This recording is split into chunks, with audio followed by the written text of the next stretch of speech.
Pigeon. Beak, oral cavity composed of the palatal folds, split palate, soft palate, tongue, laryngeal prominence, glottis. Glottis goes down straight to the trachea or the windpipe, composed of rings or bands of cartilages. Tapos, esophagus. The esophagus, next to the esophagus is the crop. This is the cross section of the crop.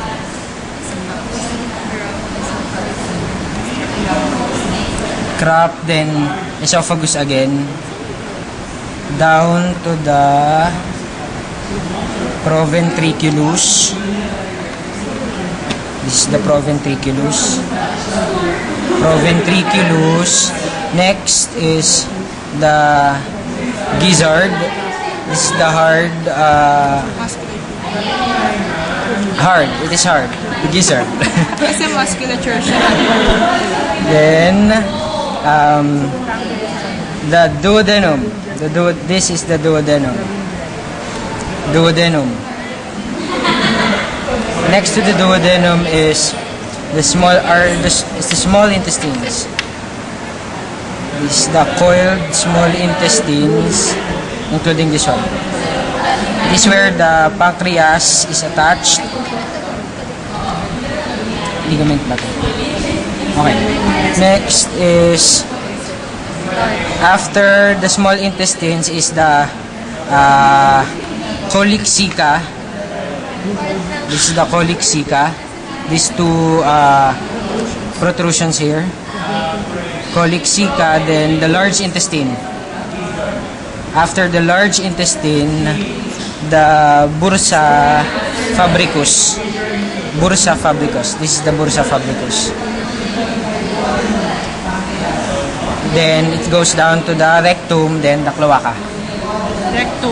Rectum. Saan? Wait.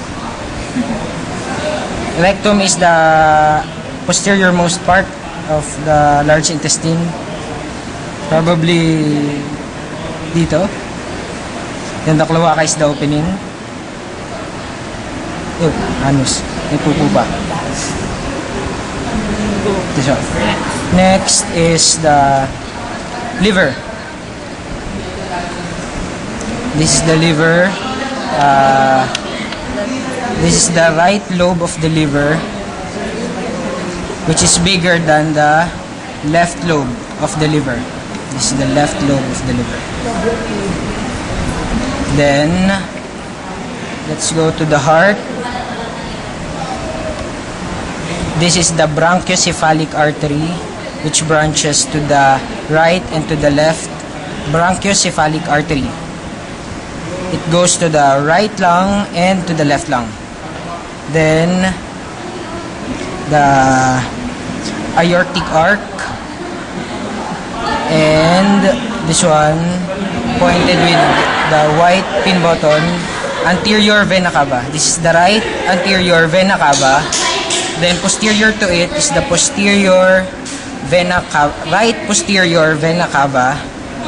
Then on the other side, left anterior vena cava. This one, this part, and posterior is the left posterior vena cava. Again, the brachiocephalic arteries, the aortic arc, and the vena cava. Right anterior vena cava, posterior vena cava. On the posterior.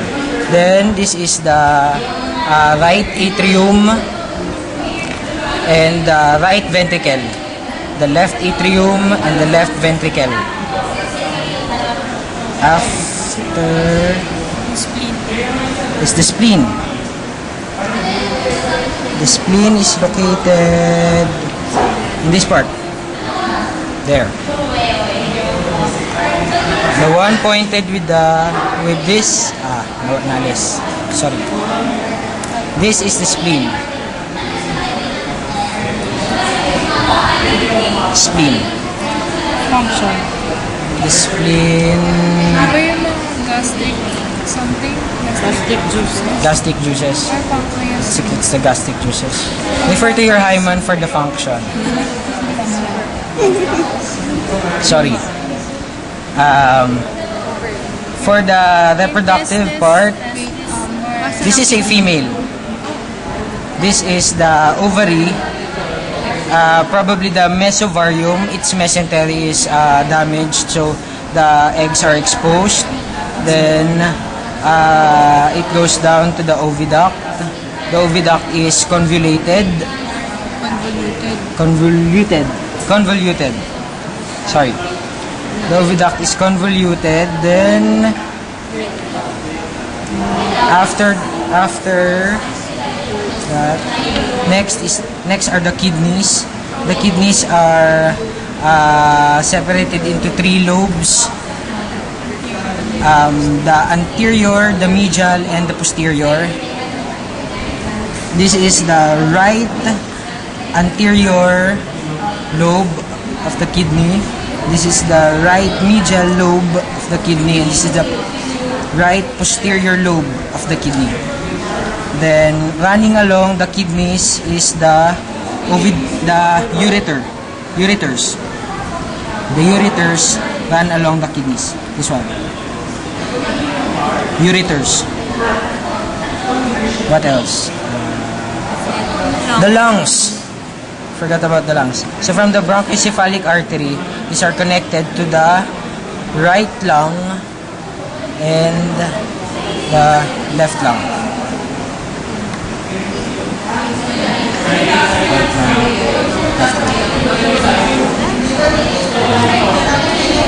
Tawag doon sa muscle na ginupit natin. Tawag doon sa muscle na ginupit natin. Pectoralis. Ay, hindi. Pectoralis. Pectoralis na ito. Ito ba yan?